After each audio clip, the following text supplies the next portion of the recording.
遊園地はお好き？命を計りにどうぞこちらへ。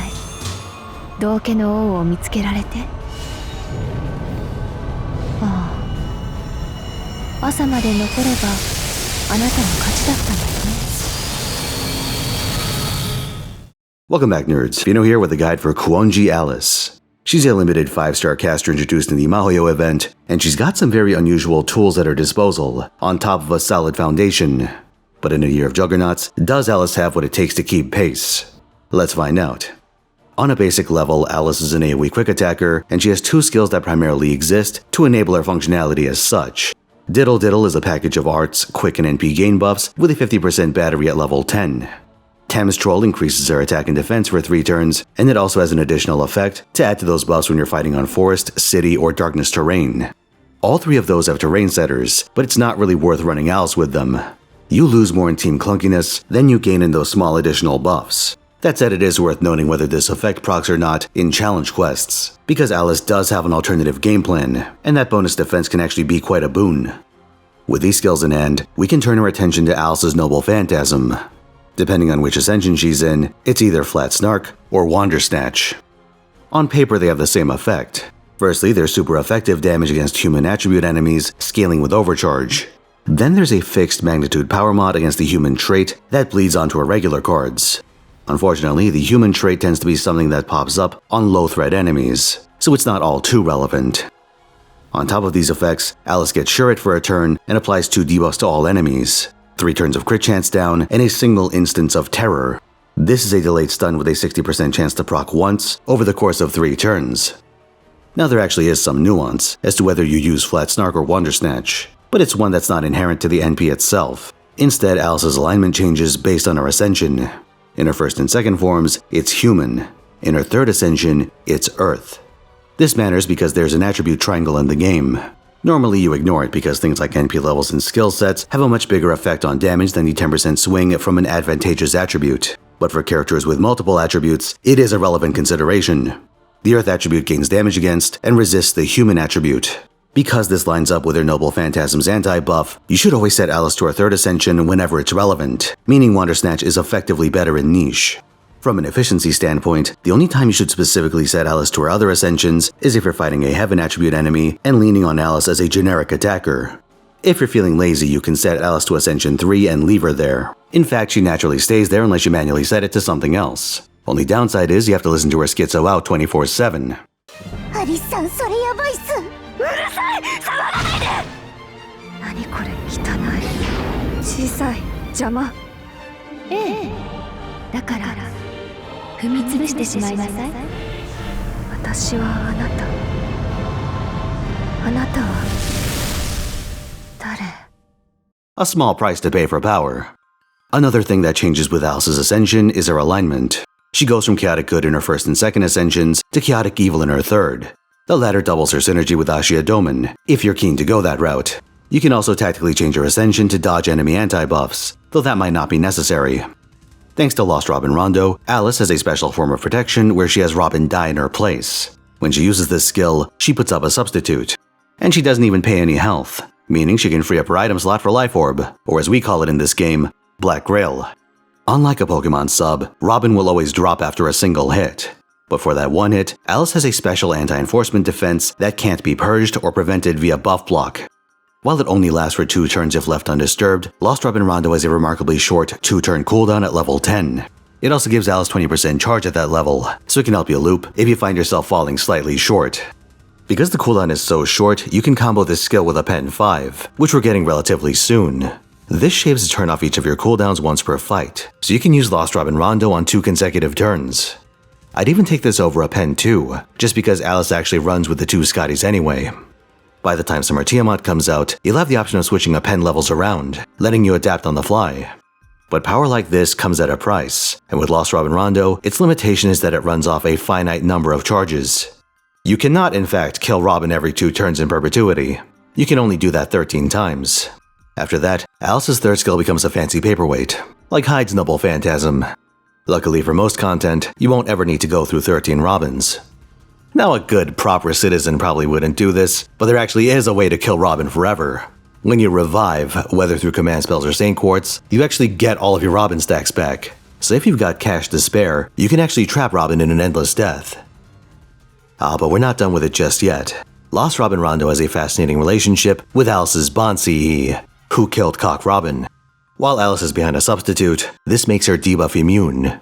Normally Bonsees have some party buffs counterbalanced by an awful stat line, which is why most servants don't directly equip theirs. But Who Killed Cock Robin is genuinely so strong that you can actually justify its use in extremely debuff-heavy boss fights. That said, offensive casters already have a disadvantage in the damage department due to their inherent class penalty, and main-handing a Bonsee is only going to make things worse in that department. If you take 5,000 years to clear a fight and run out of Robin stacks, you're in extremely deep shit. The one-hit nature of your sub means that this debuff immunity effect is more useful against certain debuff mechanics more than others. It's very good against reactive debuffs that proc when you hit enemies, but it's much worse against mechanics that hit you just before the start of your turn. The risk with this sort of thing is that enemies will just hit you once to remove your sub and then fire off their debuffs. Also, this is really bad against enemies with AoE normals.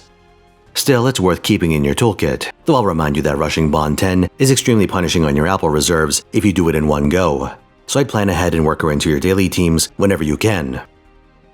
If you've been reading ahead, you know we'll receive the ability to crown Grand Servants in 2 years' time. One of the privileges of these Grands is that they can equip their Bond CEs at no cost while also running on offensive and a resource CE at the same time. So you can have debuff immunity on top of Black Grail, potentially very strong. The catch is that Grand Servants aren't usable in general content as of this recording, only Grand Servant duels and certain story fights / raids. That and we get the Grand Caster duel last, so you'll be waiting quite a while to cash in. While her Bond CE is situationally useful, you shouldn't underestimate the defensive potential of Alice's basic skill set. Lost Robin Rondo lets her eat NPs, even ones that purge buffs. Temistral adds onto her bulk with that defense buff. While I'd normally use Black Grail, or failing that, Traces of Christmas's Past on Alice, you can also toss in defense CEs like Iron Will Training or Holy Shroud of Magdalene if you're specifically fighting men. And remember that fear effect from her Noble Phantasm? Well, she can engage in a pseudo-Van Gogh-esque strategy of spamming out Wander Snatch to make enemies randomly lose a turn. With judicious use of her arts cards, Alice can potentially keep pace even when she's isolated on the field. Between the stuns, substitute, and defense buff, it's actually possible for Alice to go health neutral from turn to turn. But if you throw in healing command codes like Maiden of Orleans, she can actually go positive in trades.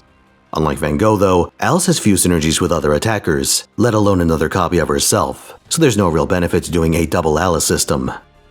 While Alice is very difficult to kill in this configuration, she also moves at a glacial pace.